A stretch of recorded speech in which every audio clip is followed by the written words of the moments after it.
একটা জিনিস বিবেচনা করি, দেখব যে বাংলাদেশে স্বাধীনতার সপক্ষে দুটি দল আছে, একটি বিএনপি, একটি আওয়ামী লীগ।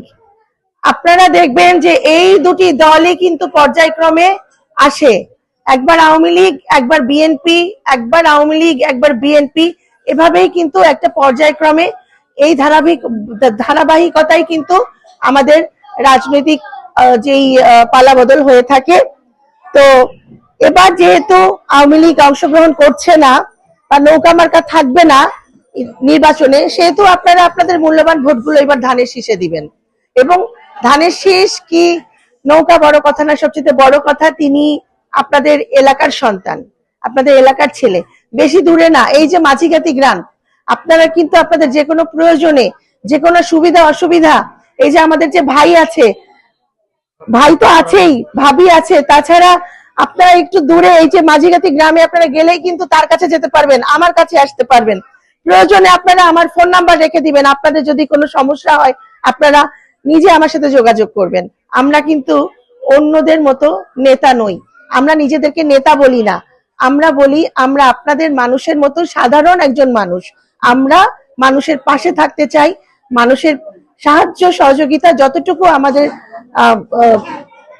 সম্ভব ততটুকুই আমরা আপনাদের পাশে থাকতে চাই। এবং আপনারা যেই এখানে মা বোনরা আছেন, আপনাদের অনেক সমস্যা আছে, আমাদের এলাকার বিভিন্ন সমস্যা আছে, বিভিন্ন ধরনের নিরাপত্তা জনিত সমস্যা আছে, বিভিন্ন প্রকার যে সমস্যাগুলো আছে, আমি প্রাণপণে চাই আপনারা এই সমস্যাগুলো থেকে পরিত্রাণ পান আর নতুন নতুন কিছু সংস্কার হোক আমাদের এলাকায়।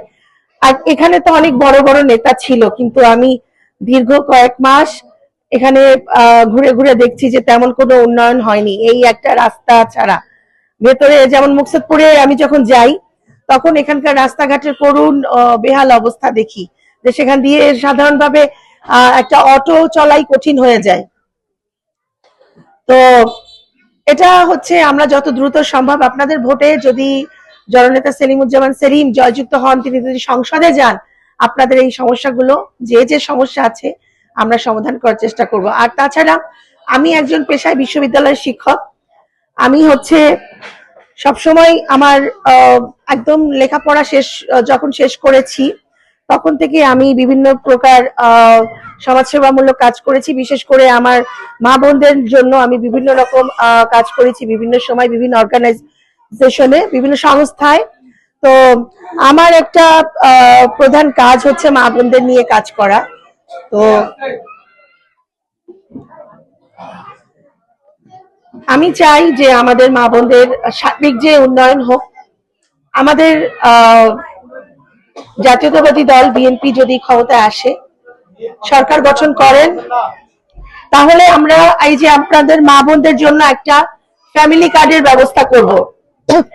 এই যে দেখা যাচ্ছে কার্ডটা, এই ফ্যামিলি কার্ডটার মতো প্রতি পরিবারে একটি করে কার্ড হবে এবং পরিবারের যে নারী প্রধান থাকবেন তার নামে এই কার্ডটি হবে।